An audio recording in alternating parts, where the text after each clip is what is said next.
Hey, here's some voicings, starting with some 3-note voicings just from one transposition of Messiaen mode 3. It's just like, that scale. So here's some like 3-note ones that you might like.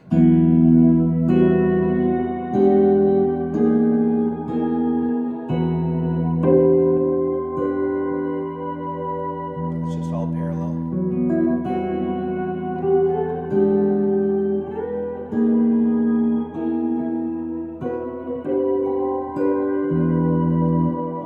Here's some other 3-note ones that have some contrary motion.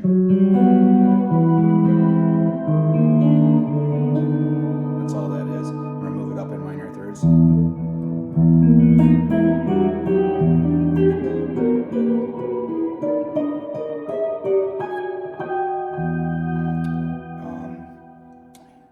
Here's a little passage with some voicings that are all from the same transposition. Later on I'm going to start mixing and matching the transpositions, but just give you an idea of like some of the things that I found.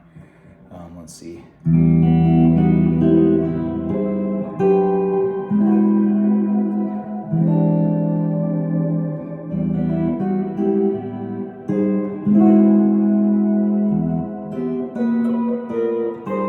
This one has some mixed ones in it. I added this one, but those are the ones that are naturally in just the one transposition.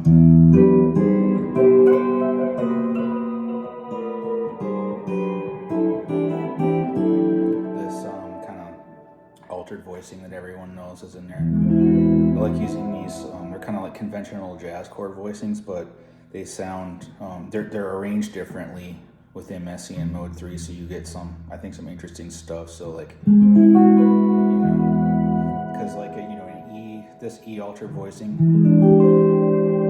coincides with everything that's a major third away from it. So, you can have like,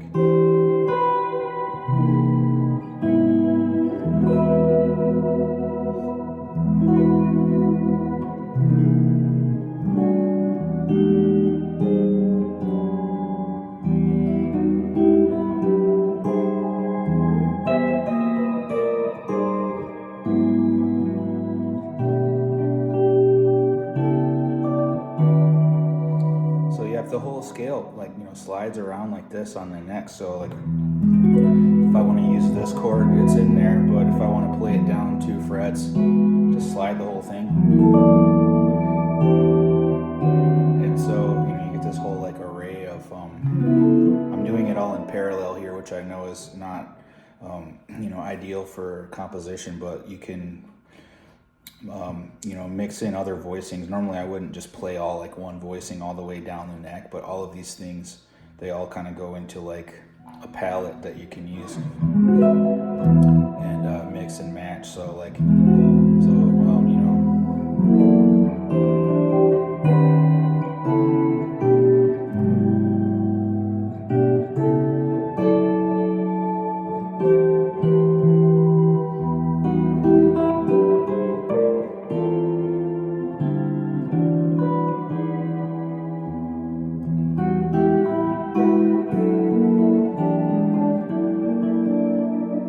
some stranger ones in there, so like, yeah, you have all these major 7 sharp 5 voicings that go 6 different places.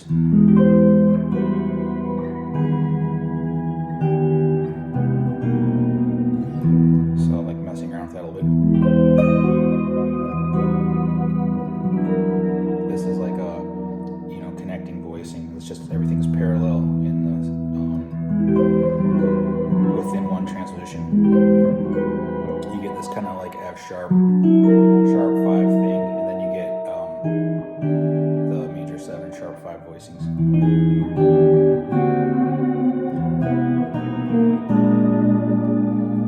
On that thing I sent you back in January, I had a little thing where I was sort of like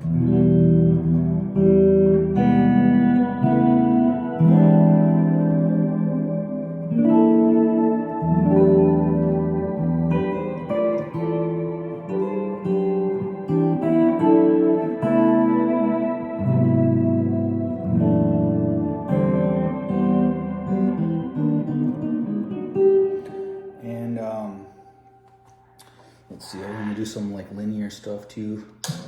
So like just more shapes that are in the scale. So like this cool you know, half diminished suspended kind of voicing is in there. And then this I guess it's like a thirdless dominant thing. I try not to like analyze it. Like it's hard to analyze it by you know, as jazz chords, because these are really just, you know, they're like just shapes in this weird scale. So everything repeats every 3 frets.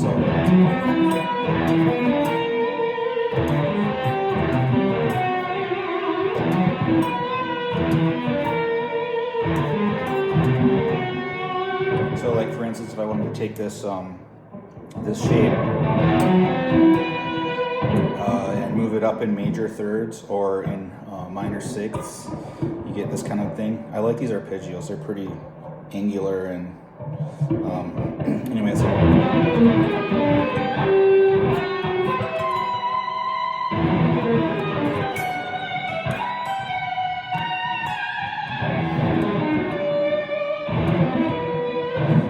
So I take it up in minor sixths. Oops, sorry.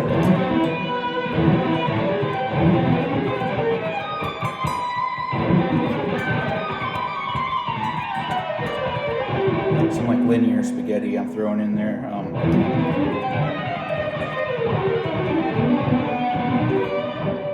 So yeah.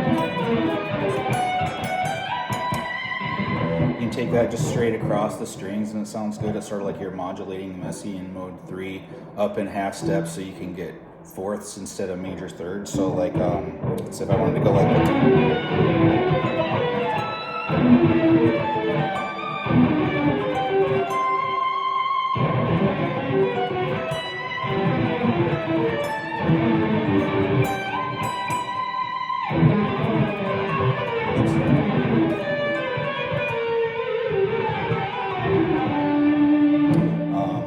half diminished arpeggio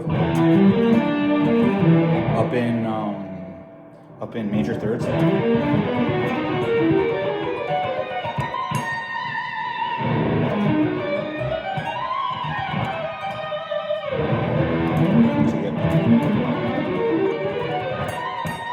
That's kind of my attempt to do, like, you know, sax players always have these kind of licks that are like odely, odely, odely, up, and then they kind of hit a high note, and so the singing part comes up on top, but you get like a kind of a wacky arpeggio to you know, build up to it.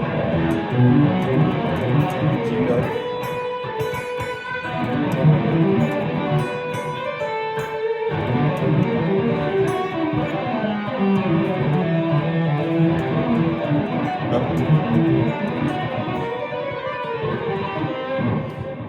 Let's see. This is just taking a major minor 7 arpeggio and then moving it like in parallel down the scale, diatonic parallel, and staying in position. I love this because it trained my hand to play the same chord quality off a lot of different roots, using a lot of different fingerings. Because, you know, like all I'm doing is this. You know, if you were to play it on one string group,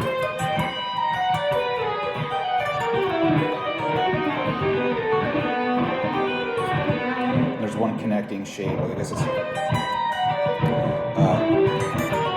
right here. So then I follow that down. This is like kind of a brain buster. It's really fun.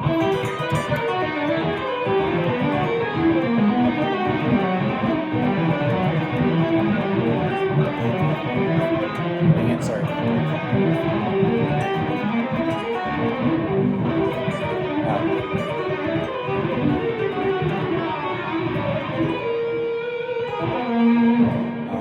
Let's see.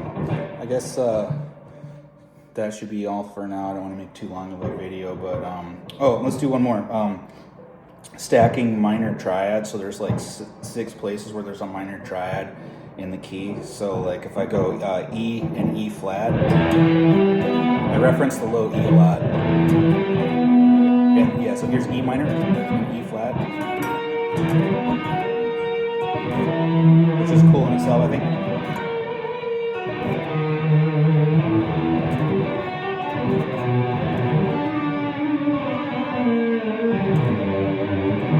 But you know, I can take it all the way up the neck if you want.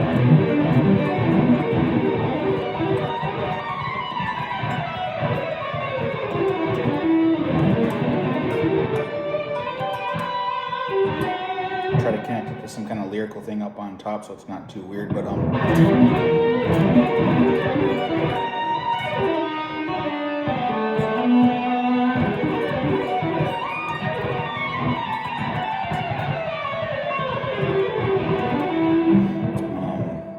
so yeah, there's kind of like a pentatonic style box within the scale too, which it looks like.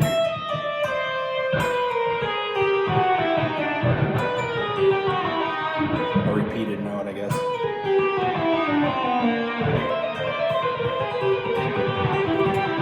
A little Coltrane-y kind of.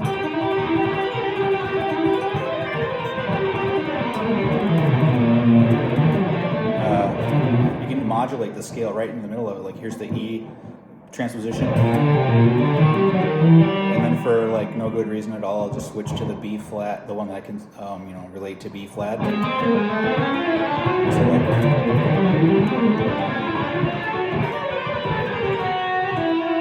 resolve it.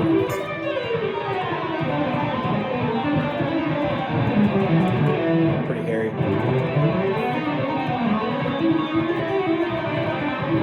That's the going into the A transposition right here.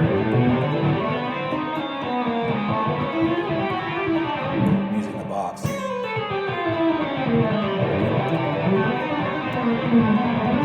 B flat one. Here's B. So they all kind of mix together. There's the home transposition.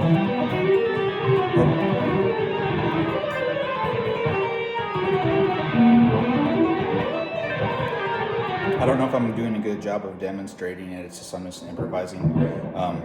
But those are just some of the ideas that I wanted to share with you. I hope this video isn't too long, and hope you have fun with that. Take care.